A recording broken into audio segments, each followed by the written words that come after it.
मुस्लिम महिला को मंदिर में जाना चाहिए कि नहीं, पहले ये बोलिए। और आपने फतवा क्यों नहीं जारी किया उनके खिलाफ जो मंदिर में गई सबरीमाला में, जबकि नुसरत जहां खिलाफ फतवा जारी कर दिया? अगर टीवी पर सिंदूर रखे दिख गई तो इस्लाम खतरे में आ गया। मुस्लिम महिला जाएगी तो सारे मौलाना चुप रहे। अभी मजा आएगा ना भिड़ो। मुझे समझ में नहीं आता है कि इतनी करोड़ों हमारी हिंदू महिलाएं हैं, हमारी बहनें, जिन्होंने मोदी जी से इस आश्रय, इस उम्मीद पे वोट दिया था कि वो हमारे लिए कुछ करेंगे। क्या मोदी जी सिर्फ मुस्लिम महिलाओं से ही स्नेह रखते हैं? उनके लिए आप फिक्र करते हैं ट्रिपल तलाक की, उनके लिए आप फिक्र करते हैं मस्जिद, हिंदू महिलाओं के लिए आपको स्नेह नहीं है? जब ऐसा भेदभाव होता है तो मुझे बहुत तकलीफ होता है। रुको जरा, सबर करो। उज्ज्वला टॉयलेट की जो सुविधाएं मोदी जी ने प्रोवाइड की हैं उसको भूल गए आप, इतनी जल्दी भूल गए। वो किसके लिए है? वो महिलाओं के लिए। थोड़ा ऊपर, थोड़ा लेफ्ट। तो ये मेहरम की परंपरा क्या थी कि हज पे जाएंगे तो आदमी के साथ ही जाएंगे? हमारी सरकार ने आग खत्म किया। एक अकेली औरत की गवाही की वैल्यू है कि नहीं? और अगर है तो 4 बीवी क्या है भाई? यही नहीं, अभी और सुनिए। हमारी हिंदू बहनों को भूल चुके हैं। एक महिलाओं को मुझे लेना है। एक सेकंड हमें ये बताइए, हिंदू महिलाओं में क्या प्रॉब्लम है? पूरी आजाद है। आपके मुस्लिमों में ही प्रॉब्लम है, हम लोगों में तो प्रॉब्लम नहीं है। मैडम हिंदू महिलाएं हमारी आजाद है, चाहे जहाँ जाए कोई प्रॉब्लम नहीं है।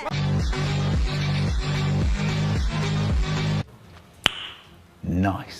जानबूझ के इसलिए छेड़ा गया क्योंकि इस देश के अंदर नफरत और डर की राजनीति हो रही है। पर अभी आपने बोला कि आपके यहाँ एक मुस्लिम औरत आती है जो चाहती है कि भारत में उनको नागरिकता मिले, यानी भारत में डर तो नहीं है? नहीं, भारत में डर तो नहीं है एक कौम के लिए। देखिए, मैं ये कह रहा हूँ उनके रिश्तेदार यहाँ पर है। अब वो बुजुर्ग हो गई तो उनके भाई ने उनको यहाँ बुला लिया। इस तरह के सैकड़ों केसेस हैं दिल्ली में, दिल्ली के होम डिपार्टमेंट से पता करें। और दूसरा, जिस तरीके ये लाया क्यों गया, क्यों भ्रमित किया गया, क्यों एक खास समुदाय को जो है ये कह के उकसाया गया कि मुसलमानों के अलावा सब होंगे। इस देश का संविधान, इस देश का आइन सबको बराबर का हक और अधिकार देता है। जी। और दूसरा, मैं समझता हूँ कि जिस तरीके से बार बार लोगों को डराने की कोशिश हो रही है, और मैं संबित जी और त्रिवेदी जी से कहूँगा कि आज देश के अंदर आपके इस कानून का बिल लाने के वजह से हिंदुस्तान में तमाम हिंदू, मुसलमान, सिख, ईसाई एक हो गए। आज नौजवान जो सड़कों पे यूनिवर्सिटीज और कॉलेज से निकल के चल रहा है, वो किसी धर्म जाति की बात नहीं कर रहा, वो अधिकारों की बात कर रहा है, वो संविधान की बात कर रहा है। तस्वीरें भी बार-बार गुमराह वो भी दिखाऊंगा। यूसुफ जी बहुत समझदार व्यक्ति हैं, 3 बार मंत्री भी रह चुके हैं, हिंदुस्तान के संविधान को जानते हैं। इन्होंने कहा कि भारतीय जनता पार्टी ने एक समुदाय के नाम को छोड़ दिया और ये हिंदुस्तान के मुसलमानों के खिलाफ है। आप मुझे ये बताइए, पाकिस्तान के मुसलमान, अफगानिस्तान के मुसलमान, बांग्लादेश के मुसलमान, ये तीनों इस्लामिक कंट्री है, इनके मुसलमान क्या is equal to Indian Muslim? मुझे आहत होता है ये बात सोचते हुए कि बार बार आप इंडियन मुस्लिम को क्यों इन इस्लामिक कंट्रीज के मुसलमानों के साथ कंपेयर करते हैं?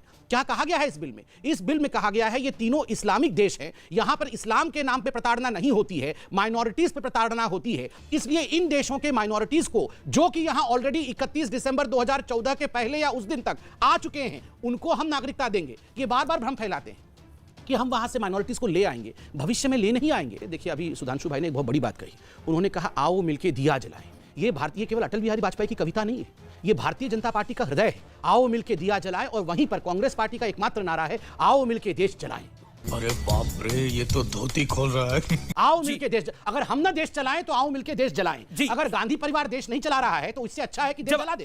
अच्छा, मैं एक सवाल पूछ के अंत करता हूं। जी सर, क्विकली। फिर जब 4 लोग हैं, लड़ाई झगड़े वाला डिबेट भी नहीं है, अच्छी डिबेट चल रही है। मैं एक सवाल पूछ रहा हूं कि आप बताइए, क्या इन तीनों इस्लामिक देश में, पाकिस्तान में, अफगानिस्तान में, बांग्लादेश में, यहां पर जो माइनॉरिटीज हैं, हिंदू हैं, सिख है, बौद्ध हैं, पारसी है, ईसाई हैं, इनके ऊपर प्रताड़ना होती है या नहीं होती? आप कह रहे हैं, एक तरफ कह रहे हैं गांधी ने ये कहा था। अरे गांधी ने क्या ये कहा था कि मुसलमानों को छोड़ देना? गांधी ने कहा था जो शरण मांगे भारत का फर्ज बनता है कि उसे शरण दे, उसकी रक्षा करे। गांधी ने ये कहा था। दूसरी बात, मैं बड़े सम्मान के साथ पूछ रहा हूं, सुधांशु जी आप भी गौर करें इस बात, पूरा दुनिया देखेगी आपका चैनल। मैं पूछना चाहता हूं, अगर आपको कुछ चेंज करना ही नहीं था, आप कह रहे हैं कि एक राशन कार्ड दे दोगे तो भी हो जाएगा, पोस्ट कार्ड लिख दोगे तो भी, तो फिर भाई इस बिल को लाने की जरूरत क्या थी? खाया पिया कुछ नहीं, गिलास तोड़ा चारा ना। आचार्य जी ने कहा, महात्मा गांधी ने कहा था, मैं कोट कर दे रहा हूं, कि यह भारत सरकार का प्रथम कर्तव्य है कि हिंदू और सिख जो पाकिस्तान में नहीं रहना चाहते उनको न सिर्फ यहां शरण दें बल्कि व्यवसाय दें और उनका जीवन सुंदर बनाएं। महात्मा गांधी के selected works of Mahatma Gandhi volume 96, जिसमें 7 जुलाई से लेकर 26 सितंबर। आपको पता है पाकिस्तान का पहला प्रधानमंत्री कौन था? लियाकत अली मुहाजिर थे, वो हिंदू रहा है प्रधानमंत्री। पहला विदेश मंत्री कौन था? जफरुल्लाह खान अहमदिया। मोहम्मद अली जिन्ना क्या था? शिया। तो भाई ये तो वहां का सत्ता संघर्ष हो गया कि जो वहां सत्ता में थे दूसरों ने उनको हटा दिया और इस्लाम की एकता के नाम पर बने मुल्क की हकीकत सामने आ गई जब 2 नेशन थ्योरी 3 नेशन थ्योरी में बदल गई।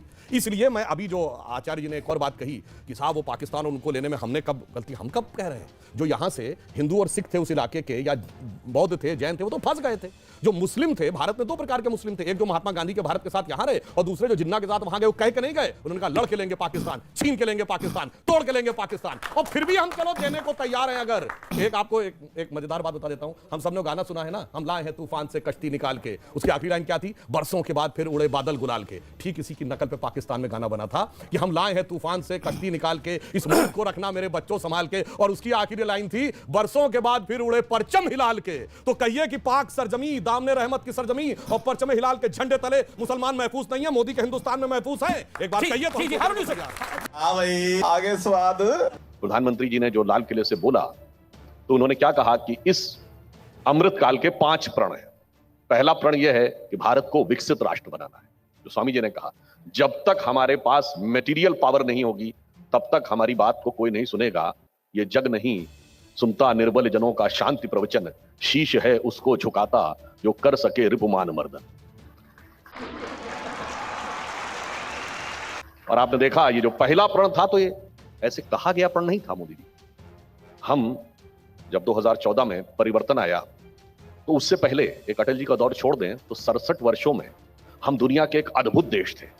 दुनिया में कहीं कॉन्फ्लिक्ट होता है तो हमेशा क्या होता है, छोटा और कमजोर कहता है कि बड़ा और ताकतवर हमें सता रहा है, और यहां हम बड़े थे और हम ताकतवर थे और हम कहते थे छोटा हमें सता रहा है। वो वक्त बदला और इंडिया का era as a soft state over हुआ। ऑन द लाइटर नोट कहूं कि नया संसद भवन जब बन रहा था तो उसके ऊपर जो भारत का नेशनल एम्बलम लगा तो बहुत से लोग कोर्ट चले गए कि शेर कुछ ज्यादा आक्रामक दिख रहे हैं, यानी इन्हें शेर भी बकरी जैसे चाहिए थे। पर जब से शेर शेर दिखने लगा है तो आपने देखा कि उसका असर क्या हुआ है। असर यह हुआ है कि विगत 8 वर्ष, भारत की स्वतंत्रता के पहले 8 वर्ष हैं जब हमने पाकिस्तान से कोई औपचारिक द्विपक्षीय वार्ता नहीं की, नो ऑफिशियल बायलैटरल डायलॉग। अब कोई कहेगा नहीं किया तो प्राप्त क्या कर लिया। आजकल का जो घटनाक्रम है मैं उस पर नहीं बोल रहा हूं, इस समय जो पाकिस्तान में चल रहा है, प्राप्त क्या किया। याद करिए कुछ साल पहले की बात है, 1.5 साल पहले की बात, वो वीडियो जब पीटीआई की सरकार थी वहां, शाह महमूद कुरैशी पाकिस्तान के नेशनल असेंबली में बोल रहे हैं कि आर्मी चीफ आए, उनके पांव कांप रहे थे, उन्होंने कहा खुदा का वास्ता है अभिनंदन को वापस कर दो वरना रात होते होते हिंदुस्तान अटैक कर देगा। जनाब ये हालात तो 1971 में भी नहीं हुए थे कि कोई ये कहे कि एक्सटर्नल अफेयर्स मिनिस्टर और आर्मी चीफ ये कह रहे हैं कि उनके पांव कांप रहे हैं। एक बात मैंने कहने का प्रयास। दूसरा प्रण क्या था? गुलामी की मानसिकता से अपने को अलग करना है। इसको मैं अभी आगे इस पे विचार व्यक्त करूंगा कि गुलामी की मानसिकता के कितने आयाम हैं, how many variable dimensions they are having.